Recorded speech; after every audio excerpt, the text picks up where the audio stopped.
Good evening and welcome to the Development Review Commission meeting of January 23rd. I'd like to start by introducing the commission tonight. To my left is Andrew Johnson, Bill Amorosi, Nick Labadie.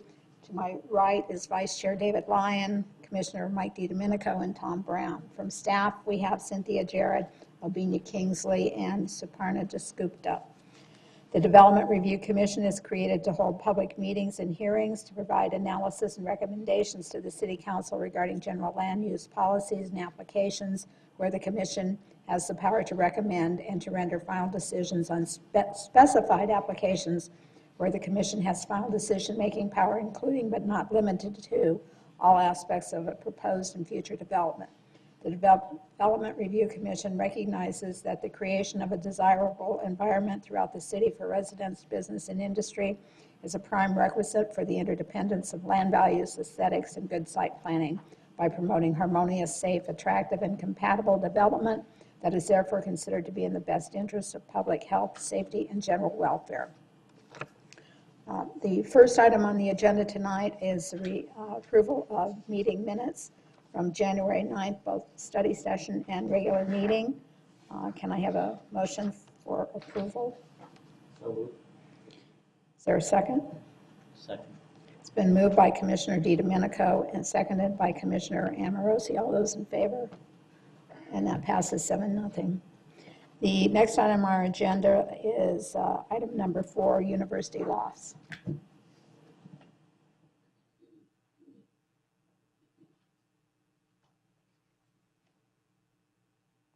Good evening, Commission. I'm Obinia Kingsley, Planner 2 with the City of Tempe. University Lofts is a new 5-unit attached single-family development. The applicant is requesting a use permit standard to reduce the west side setback from 10 feet to 8 feet. They also are applying for a development plan review consisting of a site plan, building elevations, and landscape plan. The proposed development will consist of 2 3-story buildings, one building containing 3 units, the other 2. Each unit will have a 2-car garage at ground level with bedrooms and livable areas above. The applicant has also proposed 2 surface parallel parking spaces for guests and landscaping along the street frontage and the entire perimeter of the site. Staff is recommending approval of this project subject to conditions. Reason for approval is that the project will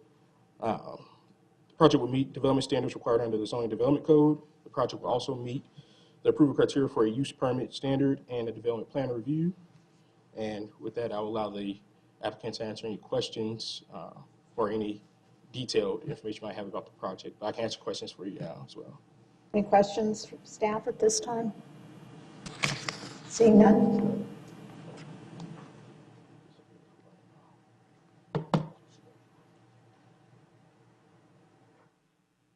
Is the applicant?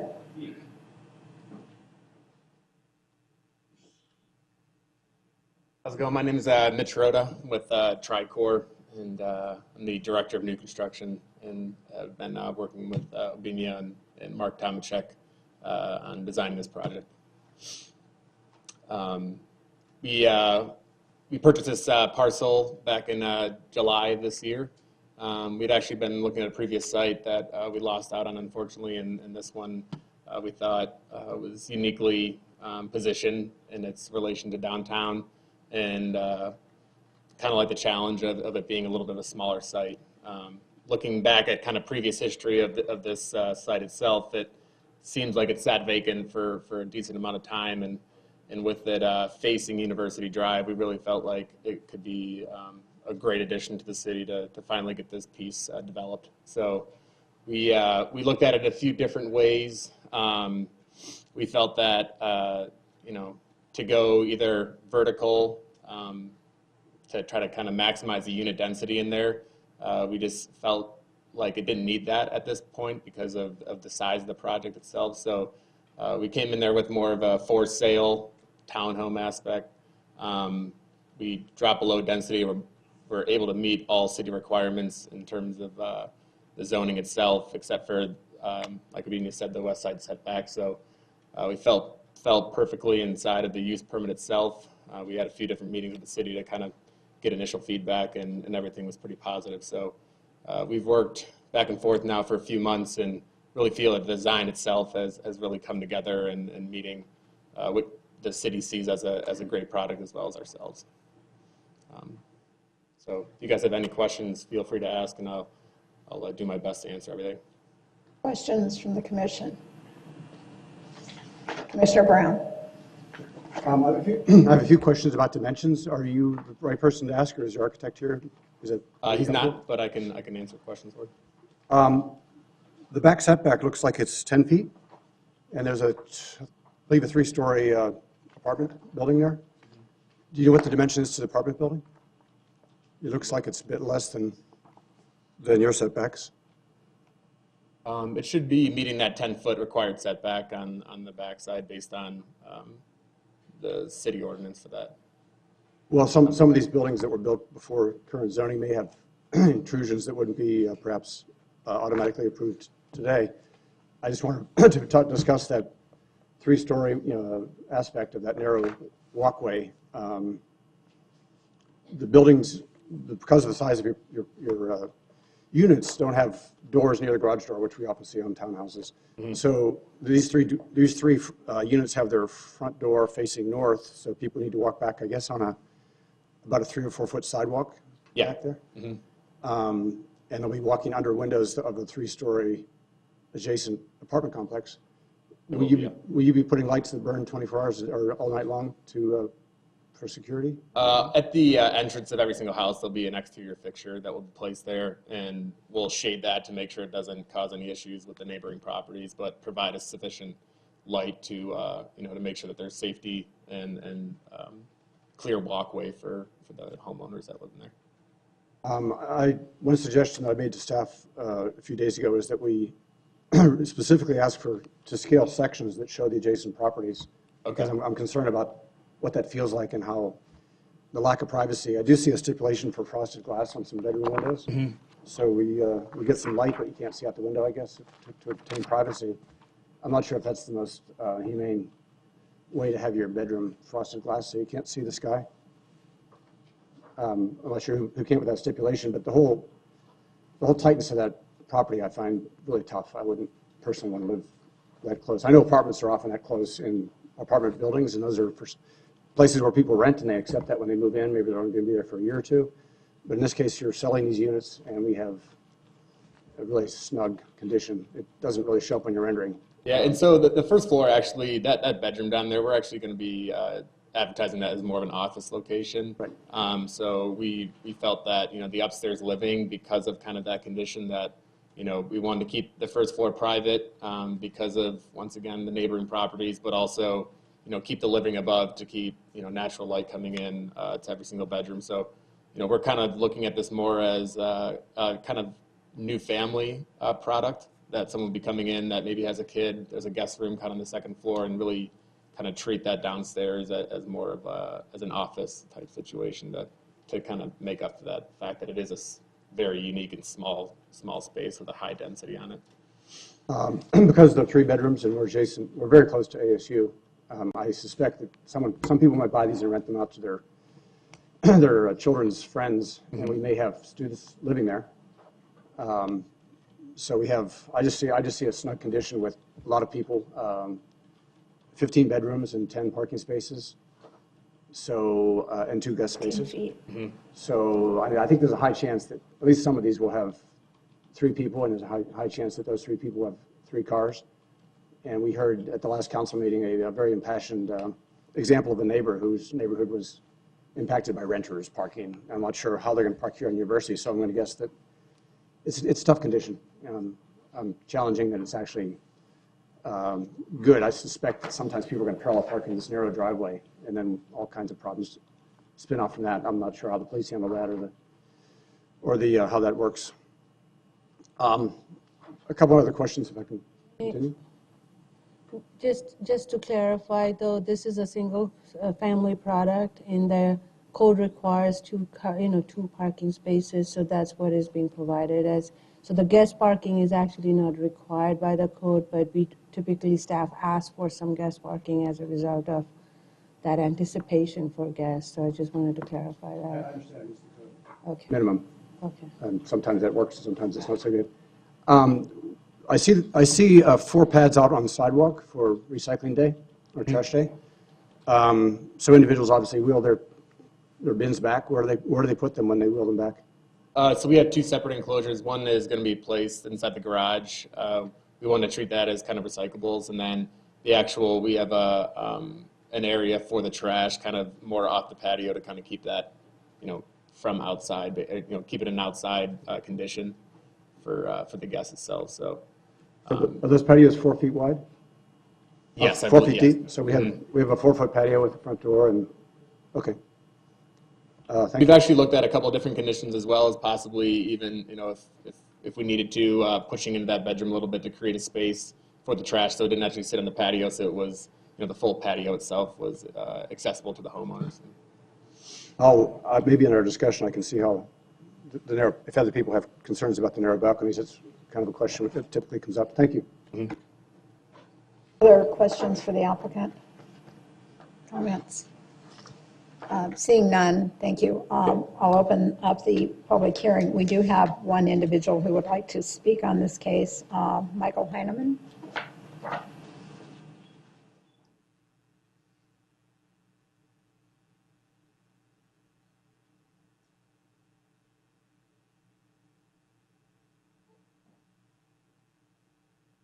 Michael here?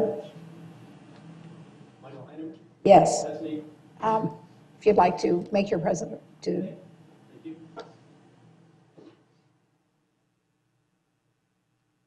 Good evening. My name is Mike Heineman.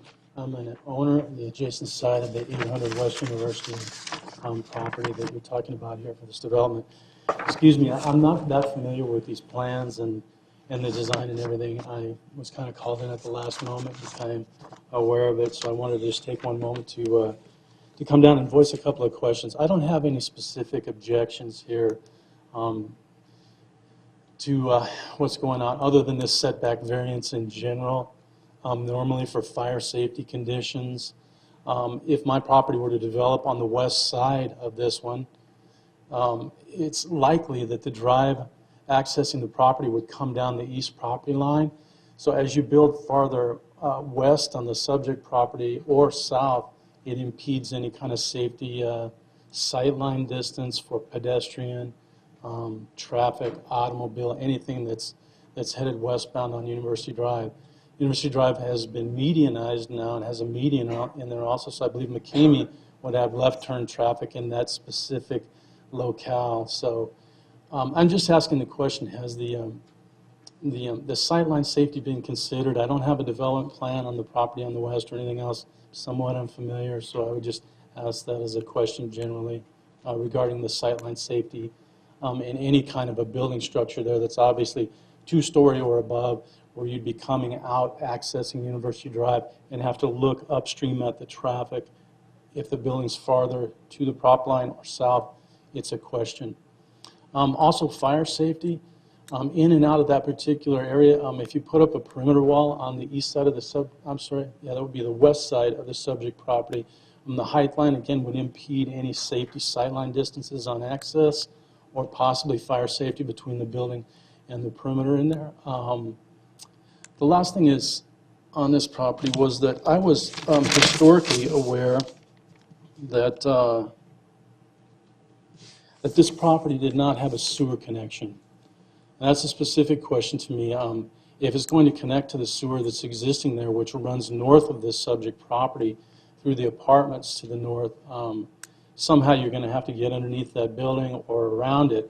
So if you have a fairly deep sewer back up in there, and the sewer is approximately, I want to say 30 to 50 feet north of the north side of this property, if it's deep, you're going to have to maintain that or have a potential to get in there probably along the sideline and maintain any kind of sewer excavation in there or whatever for repairs. Right, we'll have the applicant address those questions. And And actually, your time is up, so. if you time is up. wrap Very it up. good. Thank you so much for listening to me. Okay. Thank you very much. That's the only card I had. Is there anyone else in the audience wishing to speak on this case? If not, we'll close the public hearing. Applicant, if you'd like to respond to the questions that were raised. So for any sight lines, we've actually met the required setback on the front, and we'll tier our sight walls back to make sure that that is maintained across the street, which is 20 feet. We've also included the additional space that the right-of-way now considers for the expansion of University Drive and future plans. So all that's been taken into consideration and meets everything per the zoning. As far as the sewer, we've actually discovered there's an easement on the northwest side that allows us access through the side of the existing building and tie into that sewer. So that easement's been in place for around 12 years now, and we actually submitted that all to the city for updating their own plans. All questions for the applicant? Thank you. Yep. And staff, I assume that in terms of fire egress and all, that's all something that is considered as part of the safety requirements, so. Yes, Madam Chair. Every single project goes through a site plan review with interdepartmental review, and we specifically make sure that fire and traffic-related comments are addressed in advance in preliminary stage of any project. So yes, they have all been looked at, and everybody has okayed them. All right. Comments by commissioners? Anybody? Commissioner Brown, you had some comments you wanted to Well, I wanted, offer for consideration. I was going to ask if anyone else had a concern about the small balconies and the narrow driveways, because they are probably the tightest, smallest we've seen in the last few townhomes that we've reviewed. I think that we're going to see this on these small infill lots. We're going to see more of that. So I think, I mean, we have to, at least there are small balconies as opposed to not having any. But I don't know if we're meeting current standards, building standards. I don't know. What are you proposing? Bigger balconies? Maybe one, and maybe a little more space around the units. They are really snug. When people walk to their front door, they have to go back through a three-story space that's only 15 feet wide, with, I guess, a 6-foot existing screen wall, masonry wall. Looking at it on Google Earth and driving by it, I see a very snug condition. And I know that it's zoned, has a certain zoning, and the math works out that we'd love to put 5 units on it, but it may be really tough for everyone to get the zoning that's stipulated by the zoning classification on small properties. And if I owned a property, I'd be trying to dance the same tune, but it's difficult. And I'm not sure if these units are quite as humane as we would prefer. And I'm guessing until we get some guidelines, and hopefully the Urban Core study is going to provide some of those guidelines. We don't have those kind of guidelines available at this time. Commissioner Amorosi. Thank you, Madam Chair. I just wanted to say that I appreciate the staff's recommendations on the conditions, because it's a pretty stark building, and I agree with all your recommendations. And I also agree with Commissioner Brown that the balconies are way too small, but since that's not in the code, we can't do anything about it. Okay. Commissioner Labadie.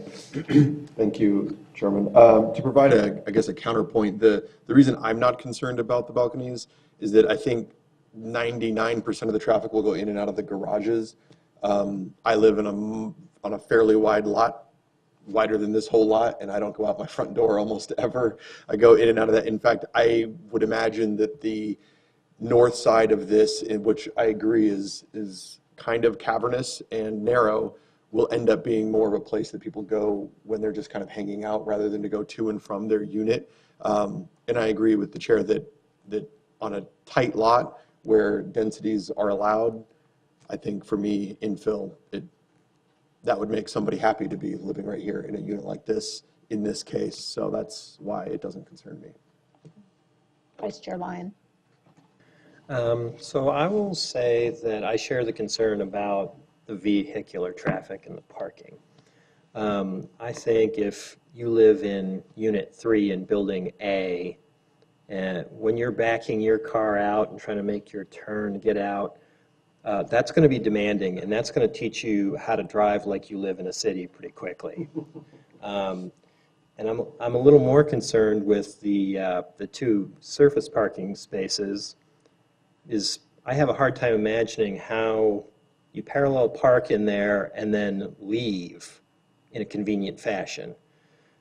So that's not enough to make me say I won't support the project. I think it's a pretty good project overall, but I do share the concern that I think this is rather demanding on the driver.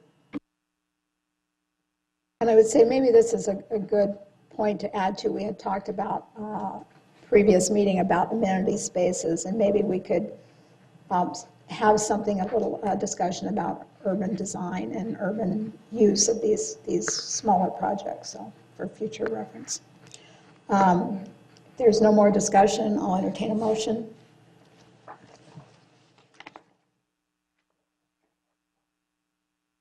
Vice Chair Johnson. I move for the approval of PL 170395. Second? Seconded by Commissioner Labadie. All those in favor? Opposed? And that passes 6-1 with Commissioner Brown in dissent. The next case is item number 5, the Hayden.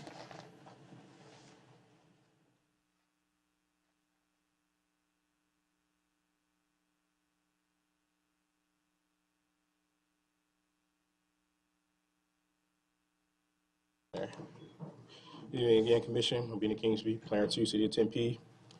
The Hayden is a new 22-story building containing a hotel with 60 condominium units above and is proposed at the northwest corner of College Avenue and 6th Street. The applicant is requesting a planned area development overlay to establish development standards and also a development plan review consisting of a site plan, building elevations, and landscape plan. The proposed standards are as follows: a density of 150 dwelling units per acre, a maximum building height of 271 feet, maximum 93% lot coverage. They're proposing 0% landscape coverage. The north side setback is at 3 feet, and all others are at 0. The parking is the first 2 or levels 2 through 5 of the building. The hotel is levels 6 through 15. The condominiums are 16 through 21. At ground level is the lobby and commercial space. The mini deck is on the 22nd floor level of the building, and there is a below-grade level for storage and mechanical equipment. The applicant is also exceeding the minimum number of parking spaces required for this project, so they have a surplus of parking here. Staff is recommending approval of this project subject to conditions. The reason for approval is the project meets the objectives of the general plan for the site. The proposed PAD overlay development standards are appropriate for the site. The project will meet the development standards under the required zoning and development code, and the project meets the approval criteria for a planned area development and development plan review. I also want to say for the record that the applicant has received approval of the traffic impact study. It is our condition number 3 under development plan review condition of approval, so I just want to let you know that they have fulfilled that condition there. And with that said, I'll let the applicant provide more details on the project. And if you have any questions, I can answer them for you at this time. Questions of staff at this time? Applicant, please.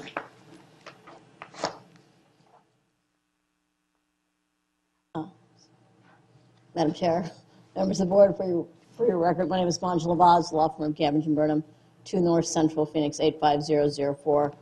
I am happy to be here tonight on behalf of CFT Ventures and the McDonald Corporation to talk about the development of a hotel at 6th and College. CFT Ventures will be developing the hotel, which I'll talk a little bit about, and the McDonald Corporation, who you may remember from 7th and Forest, will be developing the condos, which we can talk a little bit about. Those condos are going to be developed generally in gray shell, so we have provided 2, you'll see them, but we provided basically 2-bedroom condos, but they are going to develop more like the Orchid House, where somebody may want more space, and Adam will talk a little bit about that. I'm going to go through my portion fairly quickly because I think Obi did a nice job, and you probably know, and it's probably the design that Adam can talk to you a little bit about. That's the most interesting. It's a pretty exciting project. One thing is, you certainly know the site at 6th and College.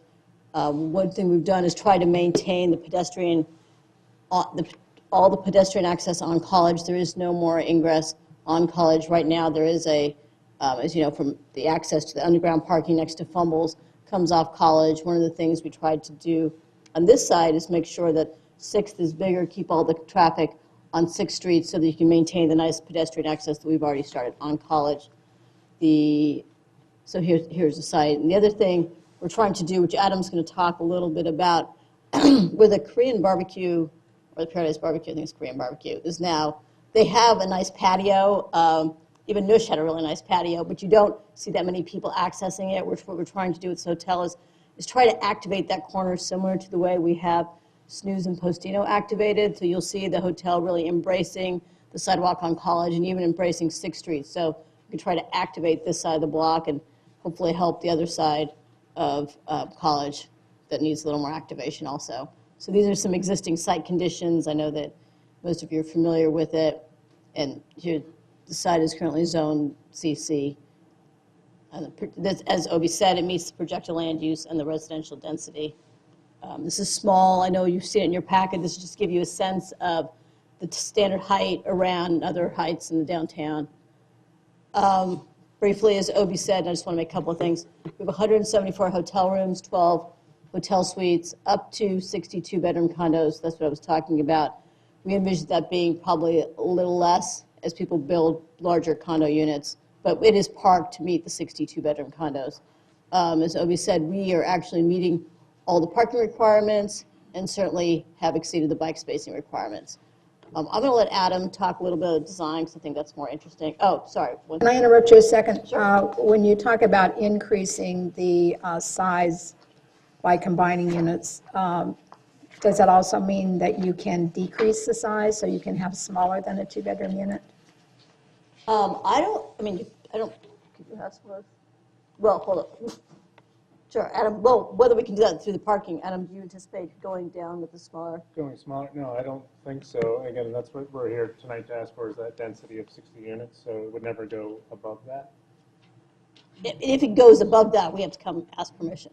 Let's put it that way. Because we have a PAD, we establish our own site standards. I think we can manage within 10% through the a minor site plan administration. Is that correct, Obi? So if we wanted to go make 62, we could come talk to you, come talk to Obi. If we go something greater than that, we'd have to come back to you to talk to you about the density. Okay, thank you. Does that answer your question? Just briefly, and I'm going to have Adam talk a little bit about it, but it is going to be, the Unbound collection by Hyatt is going to be the flag for this hotel. The Unbound collection is, right now, is the flag that the Royal Palms is under, so it's going to be a high-end luxury boutique hotel. I'm going to have Adam talk a little bit about the hotel and the layout, and then we can come back and answer any questions. Does that work? So. Hi, I'm Adam Valente. I work with Davis. We're the architects. We're at 74 East Rio Salado. The project is northwest corner of College Avenue and 6th Street. Again, there's a tremendous amount of pedestrian traffic that goes up and down that College Avenue location coming in from the transit center going to the university. We really want to take advantage of that. We want to celebrate that. So our first floor lobby and the cafe has 14 feet of glass, really engaging that pedestrian traffic. We've got the patio on the corner there. We've provided landscape all along College Avenue and on 6th Street. All the service is coming off of 6th Street. You can see that in the lower left-hand corner of the plan. Actually, one thing we do have, we've provided all the same amount of parking spaces that are currently there, and then we've also provided 2 additional spaces in front of the lobby. So those are more loading spaces. Those are drop-off spaces for the hotel, Uber spaces for pickup and drop-off. These are the kind of typical floor plans. The next 4 floors are parking levels. And then this is the 6th floor, so we're going to have a large meeting space on the south side of the building, so that'll face 6th Street. This has the ability to be broken up into smaller rooms, but again provides a nice large 4,000 square foot meeting space for the hotel. The next 9 floors are all the hotel rooms. There are suites on the 7th floor, as well as suites on the northeast corner on the 12th through 15th floors. There are a total of 186 keys for the hotel. These are the condo floors. The next 6 floors up are the condo floors. And again, we've done kind of, this gets us 60 units, 2-bedroom units, shows you how they might break down. That's going to be something we'll come back with as we just start to design those. And like Manjula said, someone may come in and say, we want to do a larger unit, and we'll combine some of those units. So that's something that we're going to be working with going forward. The rooftop has a fitness center again on the south side of the building, and then the rest of the rooftop has a pool, lounge area that's all outdoor lounge, and then kind of an indoor-outdoor bar. This is meant primarily for the hotel, and then the condo owners also have access to that. Some of the design elements we have on the building, on the base of the building, we have this kind of art box. Although this isn't part of the art program, we're actually donating to the city of Tempe for our art to meet our art requirement. But this is actually an interpretation of the topographic area of the Salt River. So, one thing that the Unbound collection likes to do is really accentuate the local location of where they're located.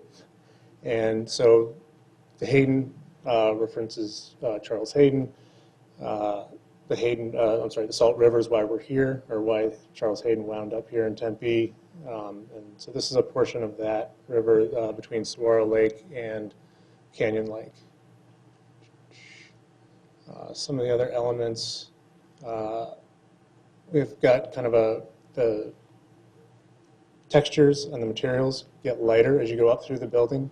We wanted the massing to kind of break down into smaller elements, so that's where you get that large vertical kind of super frame that goes over the south portion of the building, gives you kind of a nice clean vertical line. And you move from the garage, which is kind of a steel grid, to the more open porcelain tiles at the hotel, and then the condos become more glassy. There's 2 different colors of glass, and then completely glass up at the top of the building. So if we have any questions, we'll take those now. Any questions? Commissioner DiDomenico. It's hard to see from the representation, but there's an element of overhang at the patio level, rising above the sidewalk. That's hard structure. Is that all within the easement or within the property line, and does it encroach out over the easement, or does it? That does encroach over the property line, so we'll have an agreement with the city for that encroachment. And that's been discussed? Okay. I know we got surprised when ASU did that years ago with the foundation building, so. Yeah, this has been, we have been discussing all the improvements on the right-of-way, and, because of wanting to activate the sidewalk in the location that it is, it has been okayed by our city engineer to continue working with to get those agreements together. Thank you. Commissioner Amorosi. Thank you, Madam Chair. Since it came up in the previous case, how big are your balconies on your condos? The minimum is 6 feet. They're all at least 6 6 wide? feet wide, yes. All right. And I noticed there's 1 parking space on 6th Street. To help with sustainability, could we make that an electric charging station space? I know we can work with staff.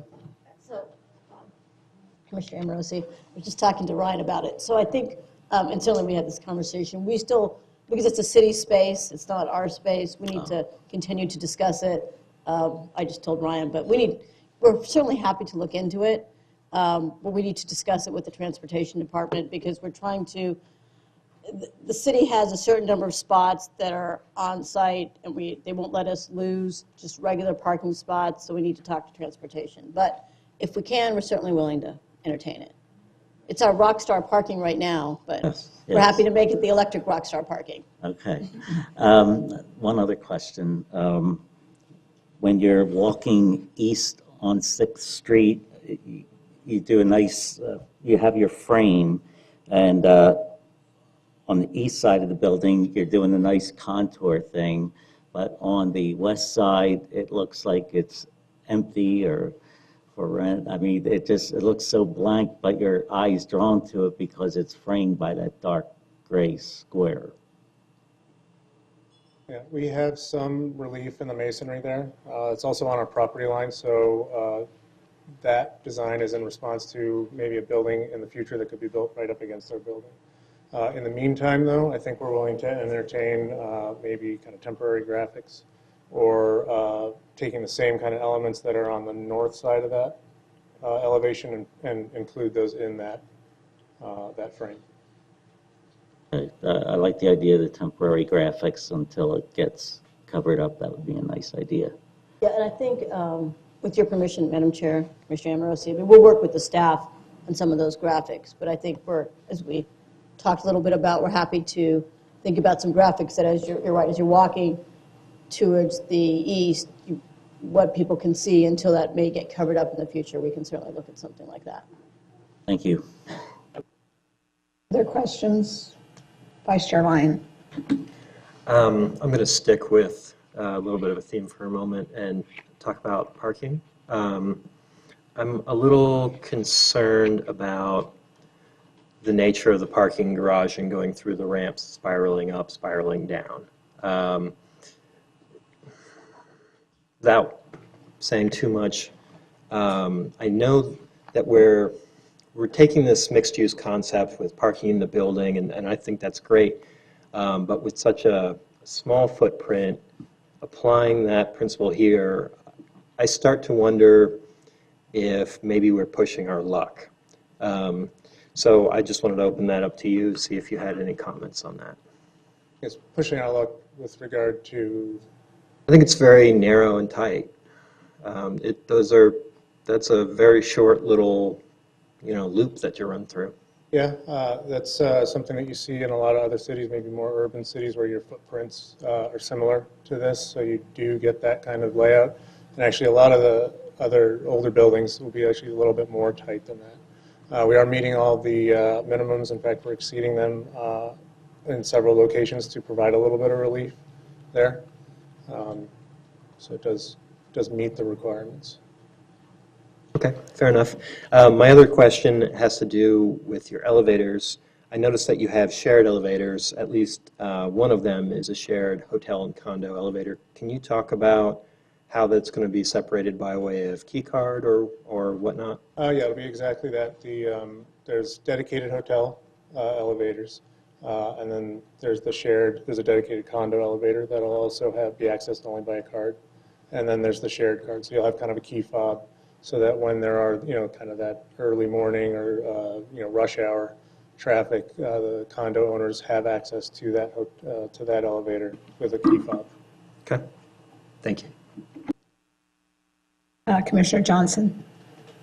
I just want to follow up real quick on the parking that we've been discussing and Phil's comment. A lot of condo owners, or I think the ownership portion of this building might have electric cars. Are there provisions for, because I live in a building that has a parking garage and it would be very difficult to add electric parking to one of those spaces now. Are there any provisions thinking about that kind of forward thinking for those condo spaces? We don't have that in the project right now, but right now we are going through a pricing exercise, and we are looking into life cycle costs and sustainability items like reusing water. So I think that's something that'll definitely be on that list of, is that going to be provided in place now so that you can add it in the future? So that can be part of that process. And some of your owners might require it or request it at the very least, but. Yeah, it's a tricky thing because the technology changes so quickly, and then a lot of times you also have different charging capacities. So to build that in now can be very difficult, and it may change in the future. So, there's the charges for 8 hours capacity, and then there's the charges in 2 hours capacity. That's a much different animal. My other question was, can you show the rooftop layout?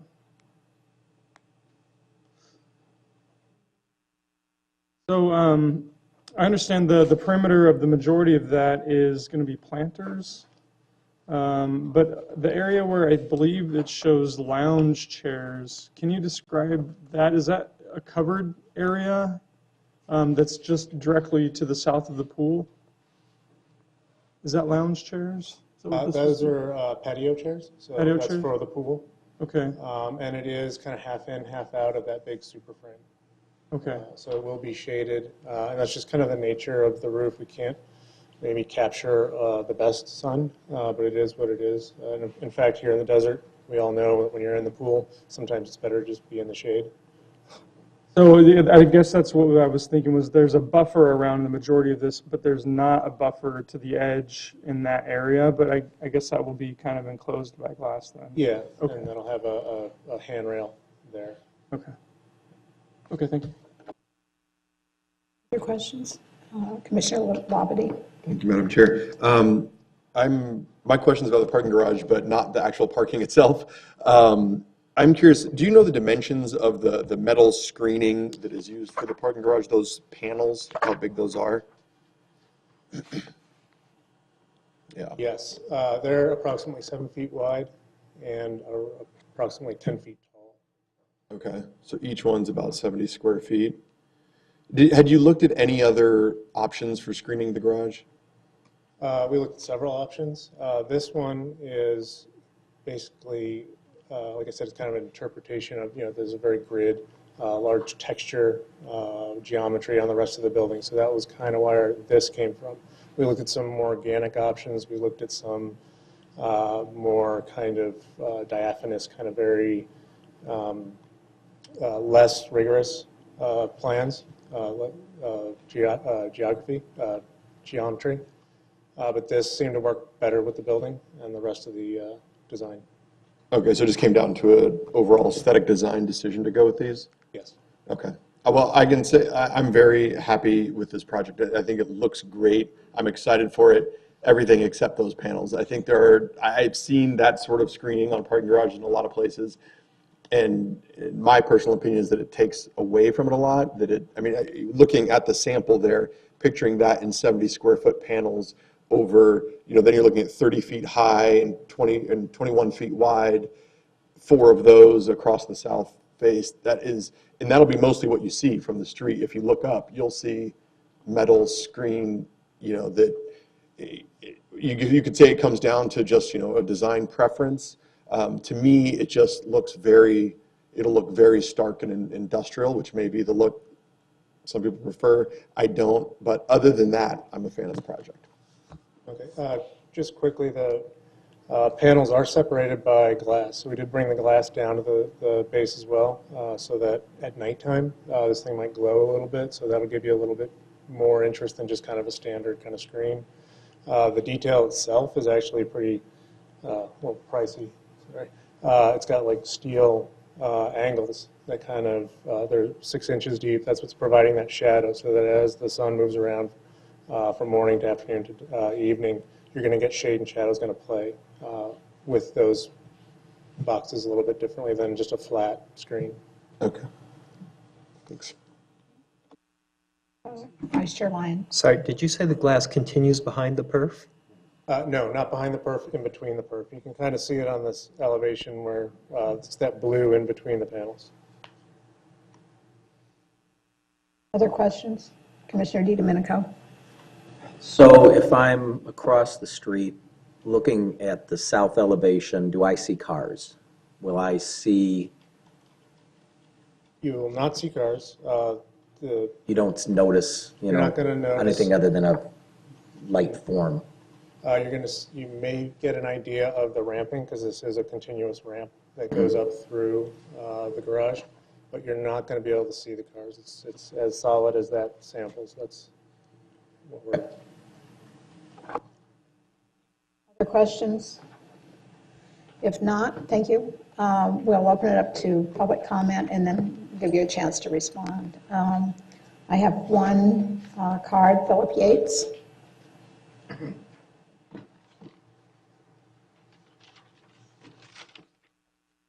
Madam Chair, members of the commission, do have some concerns about it. One, of course, the parking. There are, let's see, 174 hotel rooms, 62 condominiums, and 102 parking spaces. That really doesn't add up. There aren't enough parking spaces. I haven't heard anything about visitor parking either.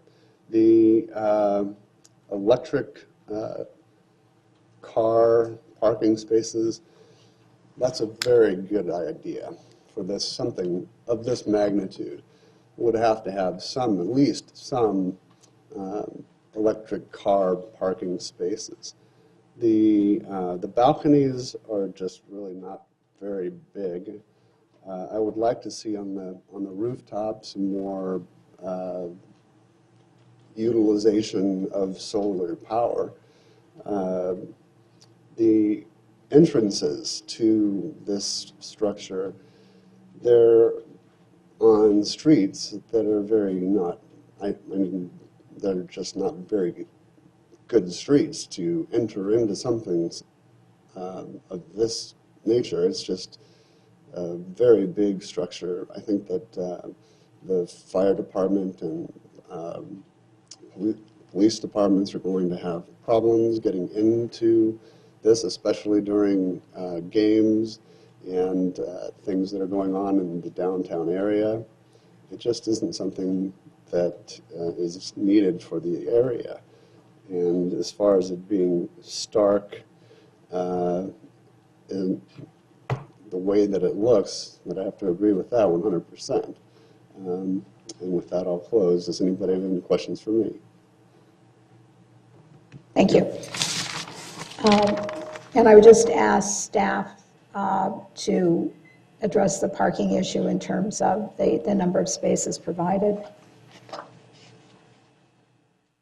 Madam Chair, the parking spaces, it meets the minimum required parking for the downtown parking standards. This is in the CC district, and those standards were reduced recently by ordinance. So they're actually providing a surplus of parking spaces per that code right now. Thank you. Is there anything else applicant would like to add? No, Madam Chair, I just want to say, we meet the code. We exceeded a little bit in terms of parking. We're providing 144 spaces. Other than that, I'm happy to answer any other questions, and we'd appreciate your support. Is any of this going to be public parking? No. Okay. I mean, like, other than hotel, you can pay Right, for it. but there won't be. If I want to go and have lunch, can I park here, or do I have to park someplace else? You can park here if you want to pay, right? I didn't ask for free parking, so I don't know if it'll be accessible to other than people. There's parking on the street. That's metered. There is guest parking, but that's for the condos. Okay. So if they have guests come over, they have a place to park. Okay, thank you. All right, we'll open it up for commission discussion. Any comments? Commissioner Brown. I think the proportions of the elements are just wonderful. It's a very nice project, and I have no reservations supporting it. Anyone else? Commissioner DiDomenico. Visually, I like just about everything. I mean, it's hard to tell what something, when it's really built out, how it's going to play in real life. But the representations that have been shown, there's a lot of interest, there's a lot of texture. I like the color scheme. I love the mix of uses. The activation of the street on both 6th and College will be helpful. We've seen how well it's happened on the east side of College and farther south along College. So there's a lot to like here.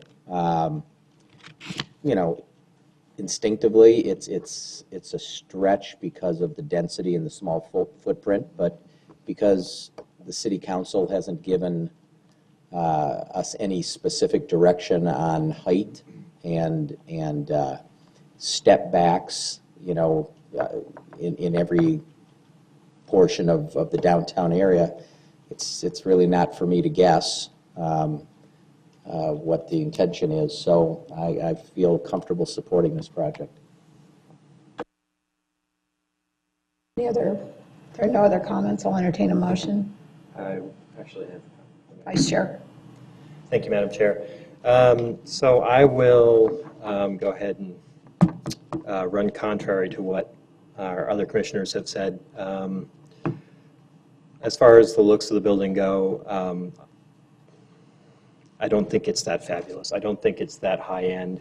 To me, it looks kind of a little bit committee designed, that somebody said, well, we should have some stone, and somebody said, well, we should have some perf, and somebody said, well, we should have breaking up the mass, and we should have this, and all those things worked in, but I don't, to me, it lacks a clear vision of what a beautiful, elegant building it might be.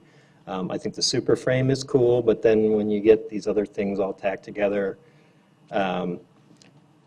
called personal preference, it doesn't do much for me.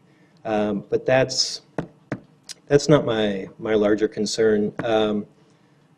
What gives me pause is the way we're developing. I love tall buildings. I love to support tall buildings. I love ambitious, big projects. But when we take a small site and then say, well, we're going to do this big, tall, ambitious building, and in order to do that, we're going to do this parking, which to me, we would expect to see in a super dense city, which we are not yet, then I start to wonder, are we making the right use of this smaller lot? I'm a little nervous to charge in on making this small of a site, this dense, with parking that is, you know, meets the standard, but isn't, I mean, it's not what a high-end condo unit owner is going to want to have every time they pull in. So I will say that I am nervous about this project, and I'm not sure if I will support it. And I'd like to, I'll just jump in on the parking issue. I would agree, and again, this is a bigger issue for the city and how we address required parking in these small buildings, because it seems to almost be, we know we have to provide the spaces and this is how we do it. But I would agree that if I'm going to buy a nice condo, I'm going to want something different, and maybe it's valet parking. I mean, that's, some other cities are doing that kind of thing. I've been looking at some other options rather than having a suicide parking lot.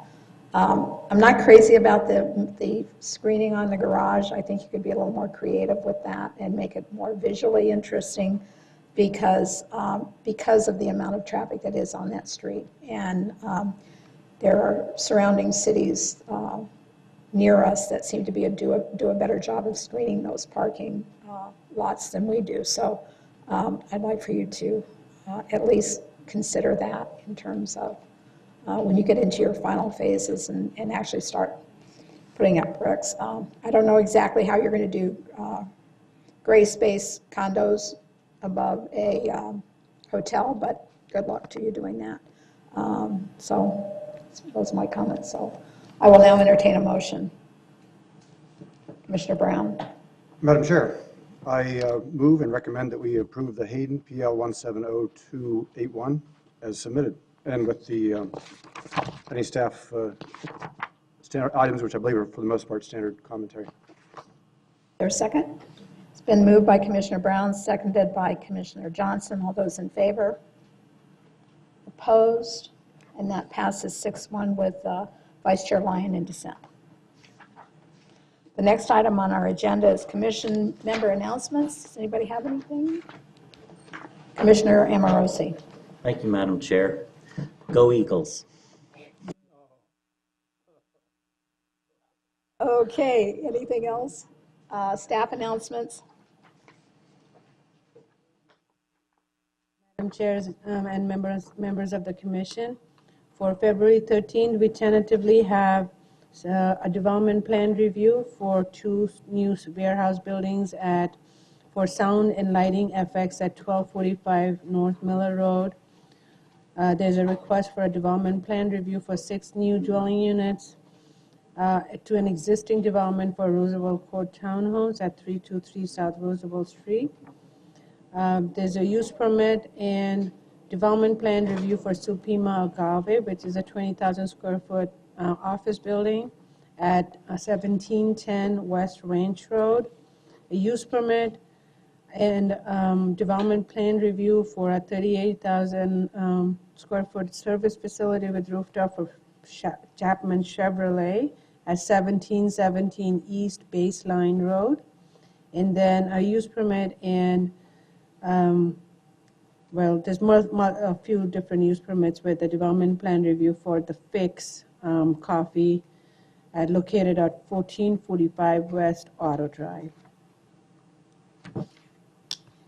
There's nothing else, we're adjourned.